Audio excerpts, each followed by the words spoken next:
Hello everyone.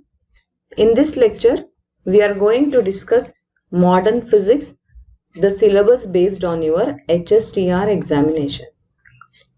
Welcome to our YouTube channel Unfog with Dr. Atahar Parveen. So let us start modern physics. Actually, this is the syllabus of HSTR. I don't want to go in the order of the syllabus which is given here, because I am not liking the order in which they have given this syllabus. Means what I mean to say is, see, for example, if you want to understand nuclear chain reaction, nuclear fission and nuclear fusion, you need to know what are isotopes first. So that's why I said that I didn't like the order. So without following the order, I will complete this entire syllabus. Okay. So I'm not highlighting whatever I'm going to teach today. Anyway, I'm going to teach about atoms, atomic number and mass number, nuclear chain reaction, nuclear fission, nuclear fusion, and the concept of isotopes, isotones and isobars. Okay, this much I am going to discuss in this present lecture. Okay, before starting the class, I want to remind you all, if you are new to this channel, please subscribe to the channel, and if you like my work, please do like, share my videos. And if you don't like the way of my teaching, or if you don't like the lectures, then you are free to click that unlike button also, the dislike button. It's not that you have to just like the video. Anyway, you should react, whether it is like or dislike, no problem. Your reaction is important for me, because that is the one mode of a reaction.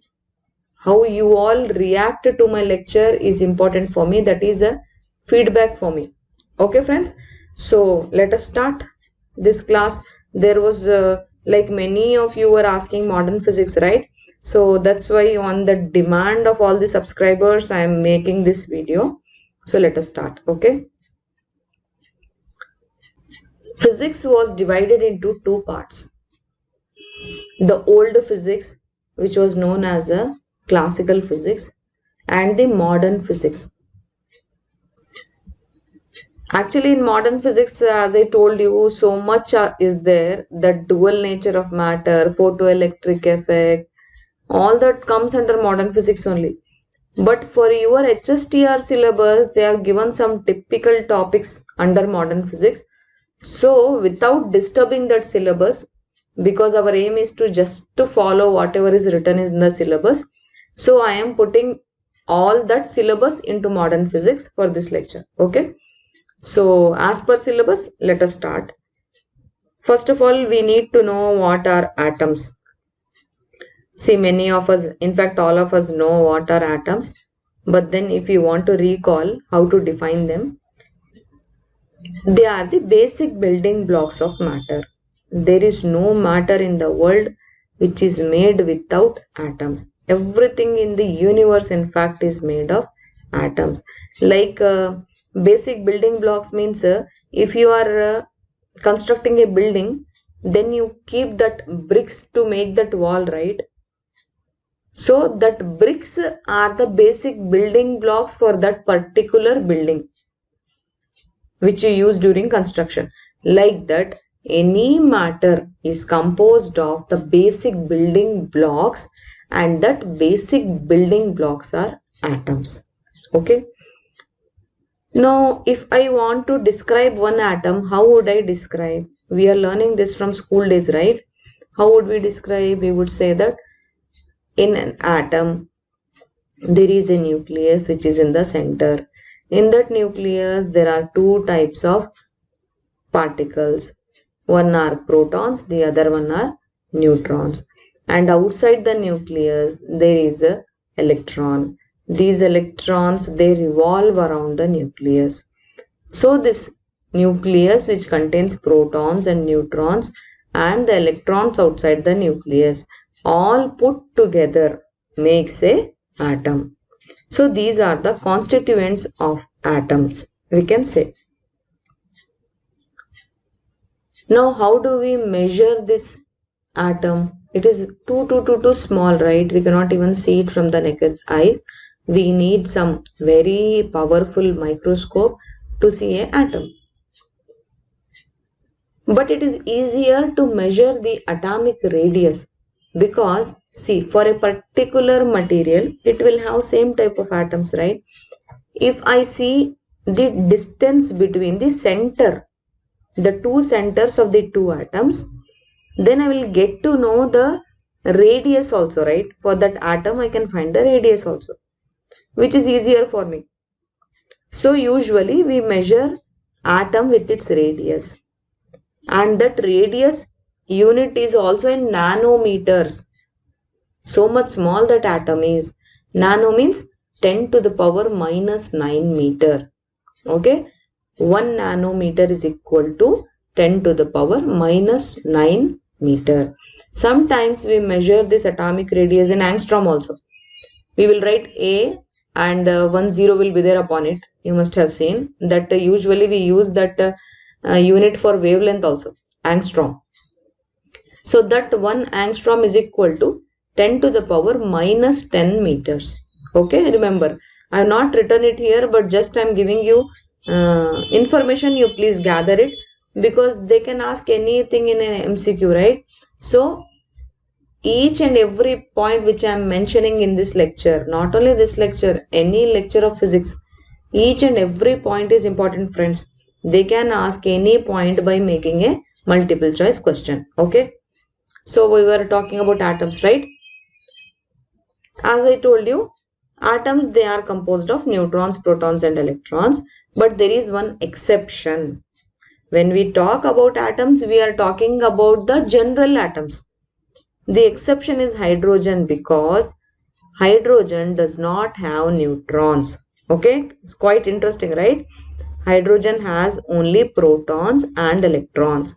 That too, 1 proton and 1 electron is there in the hydrogen. There is no neutron. Okay. And as I told you, every atom, it has a nucleus that bounds 1 or more electrons around it. It depends. Hydrogen has 1 electrons. Then helium will have 2 electrons. It depends on the atomic number, right? If we see the periodic table, we will understand. We will talk more on that also in this lecture only. So right now, just remember that every atom, it is having nucleus. Okay. That nucleus bounds 1 or more electrons around it. That means it has a power to make electrons to revolve around it. It keeps it binded. That's the reason why electron does not go out of an atom, right? Why is that electron is revolving inside the atom around the nucleus? Because the nucleus is binding it. It is attracting it. There is something in the nucleus which attracts that electron. That's why we are using this word bound. Then the nucleus, it has typically similar number of protons and neutrons. Usually that is the case. Generally, number of protons are equal to number of neutrons. Okay. This together, protons and neutrons, because they are inside the nucleus, they are together known as nucleons. So if there is this word nucleons in any question, you should understand that the question is explaining about the protons and neutrons. So nucleons means protons and neutrons.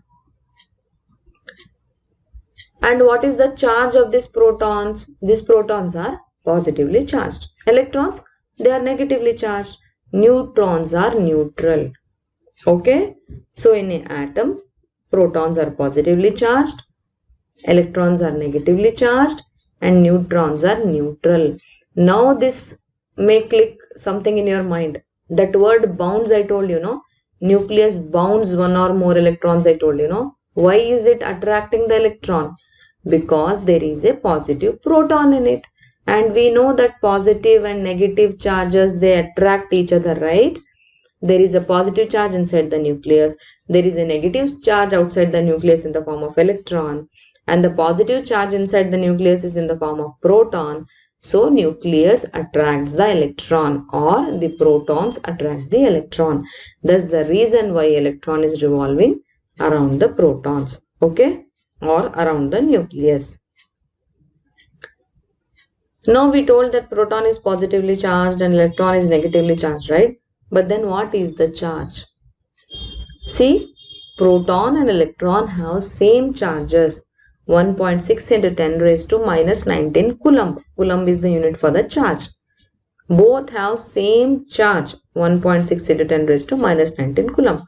But because proton is positively charged, the charge will become plus 1.6 into 10 raised to minus 19 coulomb. And the charge on electron will become minus 1.6 into 10 raised to minus 19 coulomb. And if we see the mass, proton is heavier than electron. You can see the values. Proton and neutron mass is similar, but electron is very much lighter when compared to proton.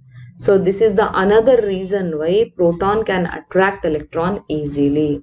The mass is more, right? That means it will have more energy to attract. Okay. So you can note down the values also. The masses of protons, electrons and neutrons. Anyway, neutron you don't need to remember because it is similar to proton. But you need to remember the charge and mass of electron and proton. They can ask as a MCQ, especially charge. Okay. Then one more thing which you have to remember is just the atomic radii. Some little glance you can have. You can understand the size of the atoms with this. See, atom of hydrogen, the atomic radii is 10 raised to minus 10 meters. Means 10 raised to minus 10 meters means 1 angstrom. Whereas for a sand, grain of a sand, it is 10 raised to minus 4 meters. We can see sand from our naked eye, right? We cannot see atom of hydrogen from our naked eye. So the atom of hydrogen is very much smaller, 10 to the power 6 times smaller than grain of sand. Okay. So you can note down these values also. They can ask in MCQ. You never know. Okay. Now let's understand what is atomic number and what is atomic mass as per your syllabus. First, let's discuss what is atomic number. Atomic number means number of protons in one atom. How many protons are there? So much number will be the atomic number. Okay. Now we know that number of protons and number of electrons will be same, right? Usually they are same except some exceptional cases. Usually in all atoms, number of protons will be equal to number of electrons. That means atomic number you can determine by number of protons also or by number of electrons also. And particularly for one atom, there will be one atomic number. Okay. In one element, say for example, if I am talking about hydrogen. In hydrogen, there will be hydrogen atoms, right? All those hydrogen atoms will have one atomic number. Atomic number of hydrogen is 1. So all hydrogen atoms in that element will have atomic number 1. Okay. If it is H2O, means hydrogen is also there, oxygen is also there, then hydrogen atoms will have atomic number 1. Oxygen atoms will have atomic number 8. Okay. It is like that. If we see the periodic table, no, then we will understand how that chemical elements they are arranged. They are arranged on the basis of the atomic number only. Okay. Now to understand the atomic number, I am putting this carbon here. 6 protons are there, 6 neutrons are there. So atomic number will be 6. Symbol for atomic number is Z. Okay. Say for example, if there is some other element X is there, you say. The symbol is X, you say. For that atomic number will be number of electrons or number of protons. Like that. Means in carbon there are 6 protons and 6 neutrons. That's why its atomic number is 6. Like that it is. Okay. Now there is another thing which we use to describe a element, that is known as atomic mass. We denote it by capital A. That atomic mass, no, it is number of protons and neutrons. We have to add how many protons plus how many neutrons together, how many of them are there. That will give you atomic mass of that particular element. The symbol for atomic mass is capital A, and you write it here like this. Here in the upper place, in the left hand side, you write capital A, that is your atomic mass. In the lower place, you write Z, that is your atomic number. Okay. Now there is another term known as mass number which we have written here, right? Now mass number, it is almost same as atomic mass, because in mass number we will add electrons also, but that electron is like very small when compared to proton, right? That's why atomic mass is nothing but the mass number we say in general. Okay, so if one is writing atomic mass, it's nothing but mass number, or mass number is nothing but atomic number.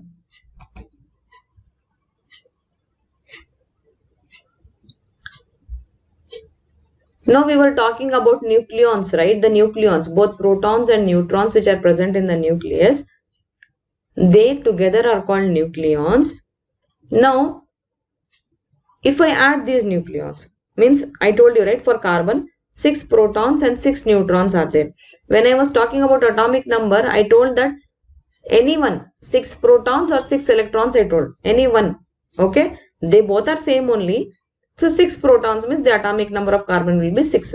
But when we talk about the mass number, we will add 6 protons and 6 neutrons. 6 plus 6 will be 12. So the atomic mass or mass number of carbon will be 12.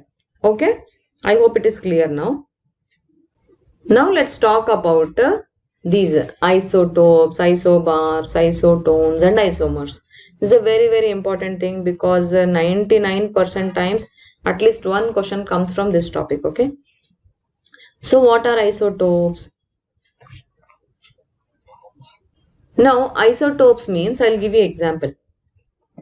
See this, the atoms of element, if they have same atomic number but different mass number, then that type of elements are known as isotopes. Best example is hydrogen atom. For hydrogen atom, atomic number is 1, right? But there are 2 different type of elements known as deuterium and tritium. Here atomic number will be same, means 1 only will be there. For hydrogen it is 1, right? Atomic number for deuterium and tritium will be 1 only, but mass number will be different. Why it will be different? See, for ordinary hydrogen it will have 1 electron and 1 proton, no neutron will be there. But for deuterium, 1 neutron will be there, and for tritium 2 neutrons will be there. That means the mass number will change, right? For mass number we add the nucleons, number of protons and number of neutrons. That's why the mass number will change. Okay, same is the case with the carbon atoms also. Atomic number for carbon is 6, but there are other carbon atoms or carbon as element whose mass numbers are not only 12 but 13 and 14 are also there. Okay, and interestingly they are all stable. Not only these, there are more, I think 400 stable isotopes are there. Okay, and why these isotopes are important means, the nuclear energy and radioactivity, it depends on the unstable isotopes. Those isotopes which are heavy elements, okay, those isotopes which are unstable and which are heavy elements, means they come in the last in the periodic table. Based on this only the nuclear energy and radioactivity process is dependent. Okay, that's the reason why I took isotopes first. Why I want to explain isotopes before explaining the nuclear reaction. Okay, the chain reaction or the fission or the fusion. That's the reason why I am teaching isotopes first. Okay, next type of elements are isobars. What are they? In these isobars, no, mass number will be same, but atomic number will be different. For example, argon and calcium. For argon and calcium, atomic numbers are different. Means for calcium it is 20 and for argon it is 18. They are 2 different elements, they will have different atomic number, right?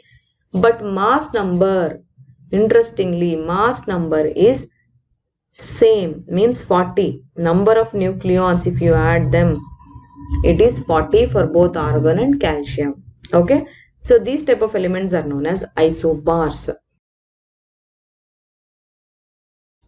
See friends, if you are getting confused, don't worry. I will show you trick also to remember isotopes, isobars, isotones and isomers. First let me explain what are they, then I will show you the trick. Okay. Next comes isotones. What are they? They are the type of elements whose nuclei they have same number of neutrons, but number of protons are different in that nuclei. That type of elements are known as isotones. And other type of elements are there which are known as isomers. In isomers, no, mass number will be same, atomic number will be same, but their radioactive properties they will be having different radioactive properties. That type of elements are known as isomers. Isomers, they will have one more speciality, that their molecular structure will be same. Okay, that's why they are known as isomers. Okay, now I will give you the trick to remember isotopes, isotones, isobars and isomers. I explained what are they. I hope you understood. If you did not understand also, don't worry. I will give you the trick.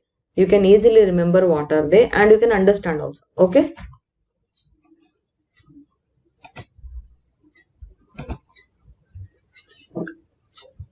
So trick to remember isotopes, isotones, isobars and isomers. Why I have written this P, N, B and M here in bigger and font and in different color? Because this is the trick. See, for isotopes means P is there, right? Actually, iso means same. Just you remember, iso. The meaning of iso is same. Okay. Now in isotopes, P is the highlight, right? P stands for protons. Iso means same. So in isotopes, same number of protons will be there. Okay, same number of protons will be there. So what will be different then? They will have different mass numbers because proton number is same, right? Atomic number will be same. So what is the other thing which you have to remember? Which is the mass number. That will be different. If you just remember same number of protons, that is more than enough. Iso means same. P for protons. Same number of protons will be there in isotopes. Then isotones, N for neutrons, right? Same number of neutrons will be there. What are the other things which will be there other than neutrons? There are protons, right? They'll be different. So in isotones, same number of neutrons will be there. Next, isobars. Iso means same. B for both, let us say. Okay, B for both. What are that both here? We are talking about protons and neutrons. Iso means same. B for both. Same. Both. What are both? Protons and neutrons. That means mass number. Same mass number will be there. The other thing will be atomic number, which is different. Okay. Next comes isomers. For isomers, no, I told you that they will have different radioactivity properties, right? But to remember, for M, molecular formula they will have same. Okay. They will have structure will be different, but molecular formula will be same for isomers. M for molecular formula. Okay. So I hope that now you got this trick and you can easily remember the concept of isotones, isobars, isotopes and isomers. Okay. Now let's talk about nuclear fission and nuclear fusion. Now this is the time for us to understand what is nuclear fission and nuclear fission after understanding the concept of isotopes. Now there are two types of nuclear reactions. Okay, all the nuclear reactions can be divided into two types. One is nuclear fission, the other is nuclear fusion. Okay, fission, fusion. In nuclear fission, some disintegration will happen. Fission means breaking, you remember. Okay, some disintegration will happen in the nucleus. The term nuclear only indicates that there is something happening in the nucleus, right? When we are talking about nuclear fission and fusion, we are talking about the nucleus only. Electrons are not at all there in the picture here right now in fission and fusion. Okay. So nuclear fission means something is breaking. That something will be nucleus only, right? Disintegration. Then fusion. Fusion means combination. The word only indicates, right? Fusion. Fusion means combination. Something is combining. That something is nucleus. Okay. So nuclear fission and fission, they involve the disintegration and combination of the elemental nucleus. In case of nuclear fission, atoms divide into two or more smaller or lighter atoms. And in case of nuclear fusion, two or more atoms, they join together or fuse together to form a large atom or a heavier atom or a bigger atom. Obviously, right, when two small atoms, they will fuse together, the one big atom will form. Correct? That is nuclear fusion. And in nuclear fission, one big atom will divide, means two smaller atoms will form. That is nuclear fission. Okay. Again, I will discuss clearly fission and fusion. First, fission, let us discuss. In nuclear fission, some nuclear reaction is happening where nucleus of atom, it will be bombarded with low energy neutrons. Bombarded means you will hit one neutron to that atom. You cannot hit it by hand. You will use something to hit it. Okay. So you will hit that neutron to that atom. If you hit it, that nucleus will split into two smaller nuclei. Okay. It is like that. If I want to give you example, yeah, one example I can give. You have placed one egg, you think. Egg is bigger, right? You are taking one small marble and hitting it very fastly. What will happen? That egg will break, right? It will break into pieces. That only happens with the nucleus. You are using that small neutron to hit that big nucleus, but you are hitting it so faster that nucleus will break, okay, into smaller nuclei. This is known as nuclear fission. Obviously, in a nuclear fission, abundant amount of energy should be released, right? Obviously, it should be released because you are splitting nucleus. Nucleus is so tightly bound together that you cannot break it without any release of energy. Correct? Now, these fission reactions, no, they are used in nuclear power reactors. Why they are used in nuclear power reactors means it is easy to control these nuclear fission reactions. You can easily control them, and of course large amount of energy is released, so that energy is utilized in nuclear power reactors. So the application also, you can say that nuclear fission, it is used in nuclear power reactors.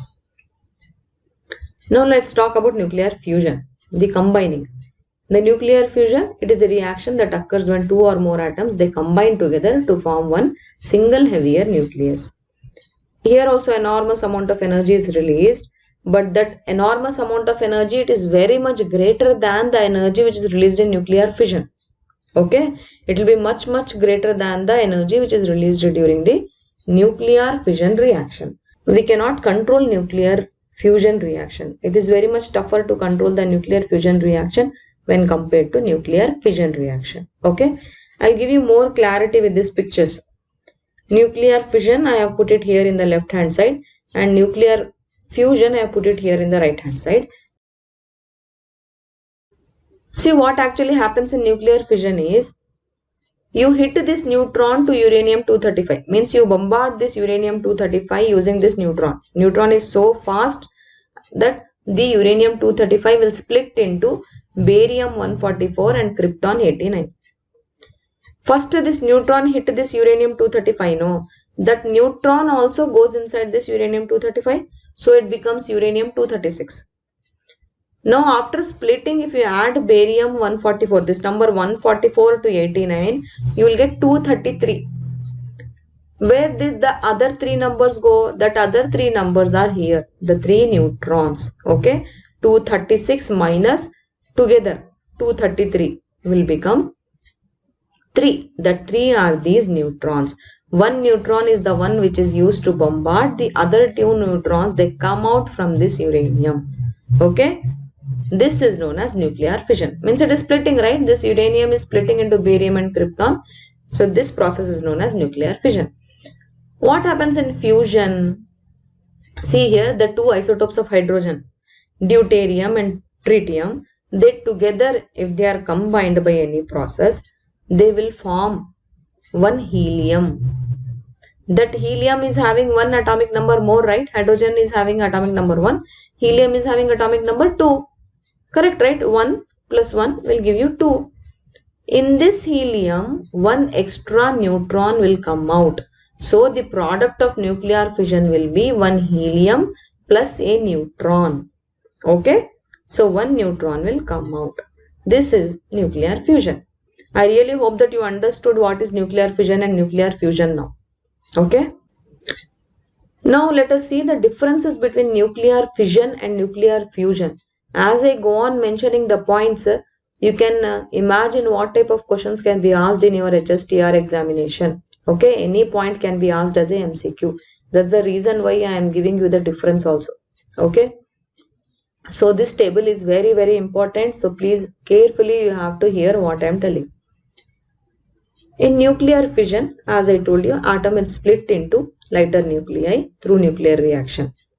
In nuclear fusion, the atoms two lighter nuclei, they will collide together and they form one heavier nucleus.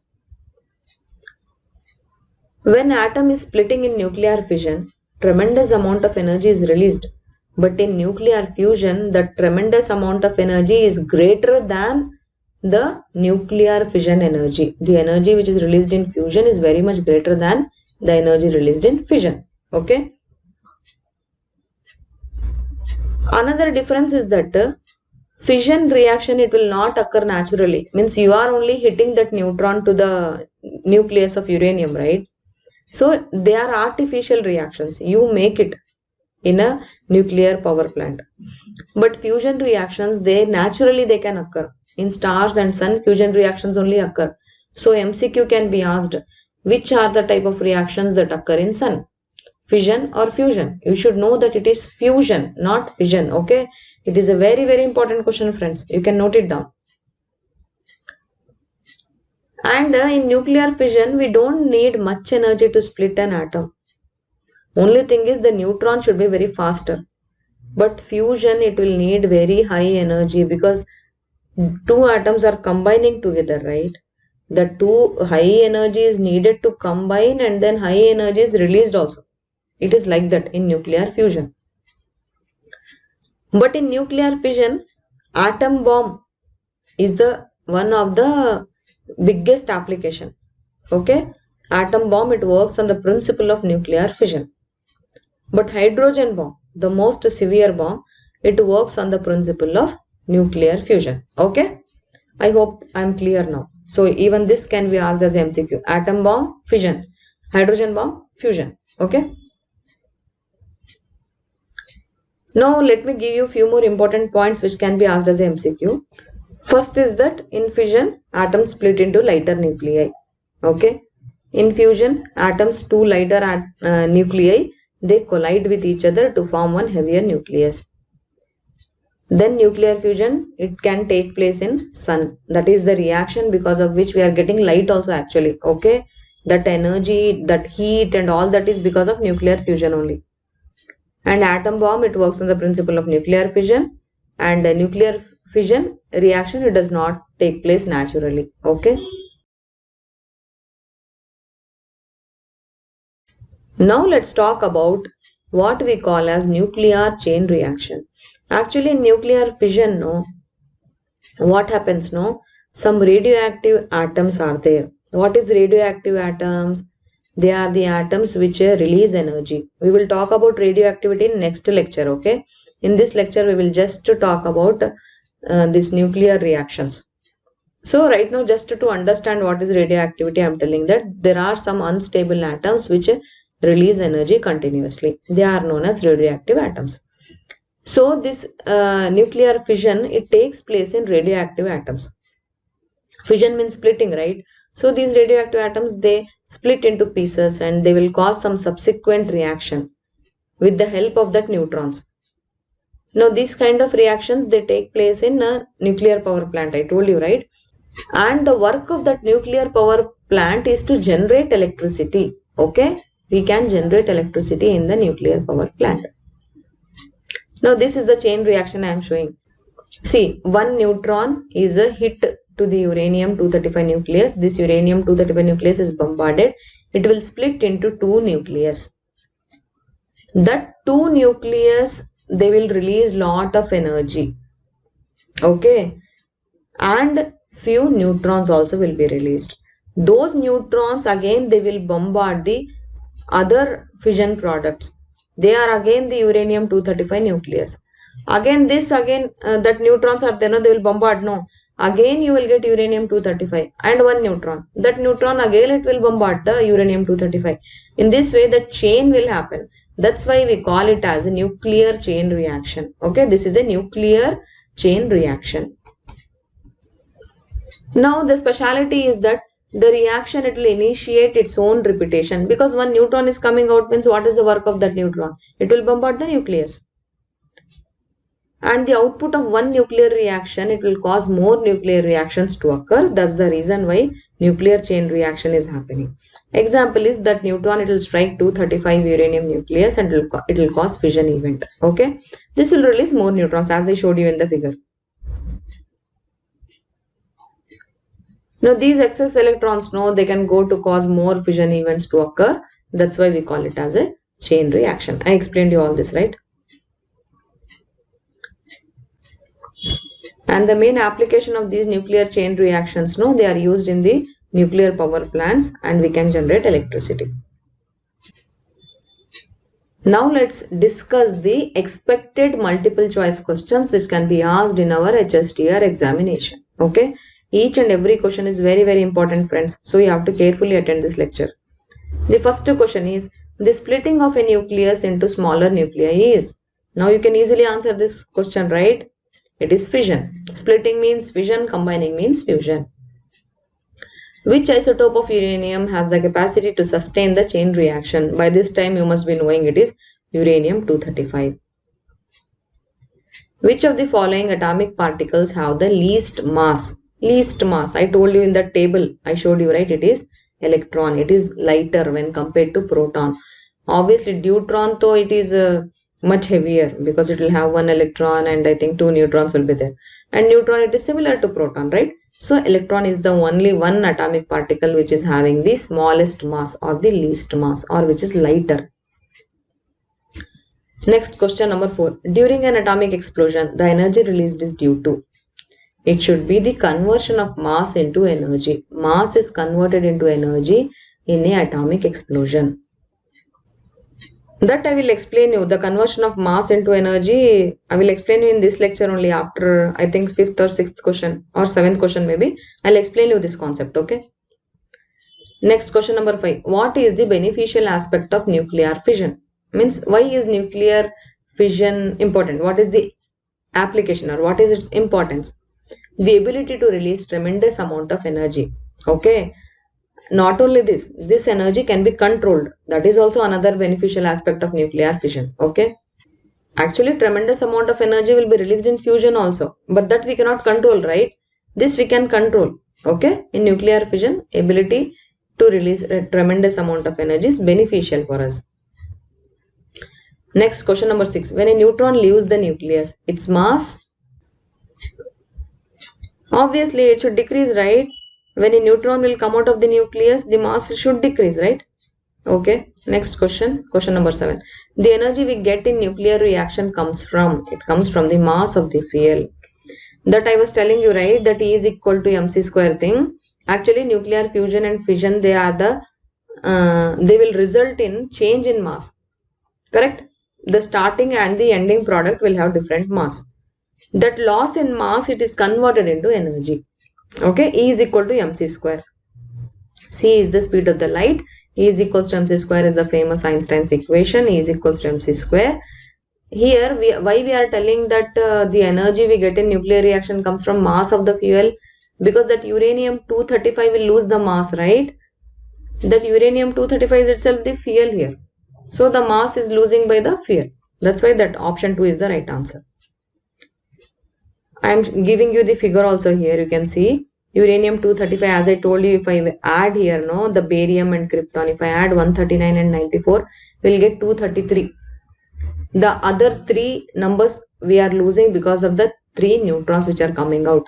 Means it is losing the mass, right? That mass is converted into energy. How much energy? It is 200 MeV. Okay. Even they can ask this as a MCQ. The energy released in this nuclear fission is 200 MeV. We should remember this. Okay. Next question. Atoms of different chemical elements that have same number of nucleons are called. Obviously, they are isobars. Okay. By this time you must be knowing. Next question number 9. Most of the energy released in fission process is in process of, yes, it should be kinetic energy. Why it should be kinetic energy? Because there is some collision, right? If there is some collision means the particles are moving, and movement means kinetic energy. Okay. Next question. What type of reaction takes place in sun? Now you can easily answer this question, right? It is nuclear fusion. Okay, this is I am giving you the diagram for fusion also, how the fusion happens. After fusion of tritium and deuterium, one helium atom will be formed and one neutron will be released. Means one helium atom plus neutron will be formed in the nuclear fusion. This is the main base because of which we are getting light and heat from the sun. Okay. Now this is the assignment question for you all. You have to answer this question in the comment section. This is a very easy question. That's why I will not give you a hint also.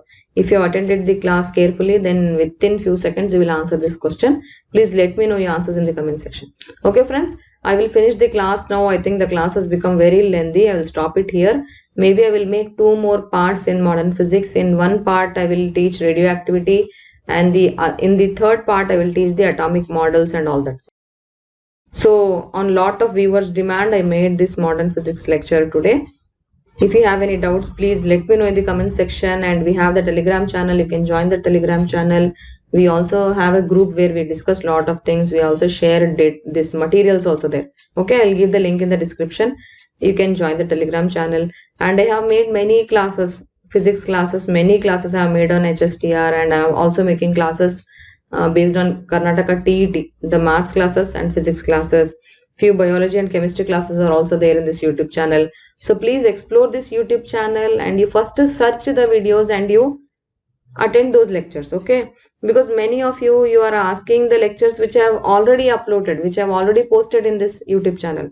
So please explore the channel. I will give you the links also in the description. I will give you the links of the playlist of all the HSTR classes. Okay, so you can use those links and you can attend the lectures. And please work hard, because the HSTR notification will be coming soon, it seems. Okay then, before signing off, I want to remind you all to subscribe to my channel and also like my videos and share them with your friends and family and contacts and HSTR aspirants. Okay then friends, all the best. Work hard. Thank you. Bye.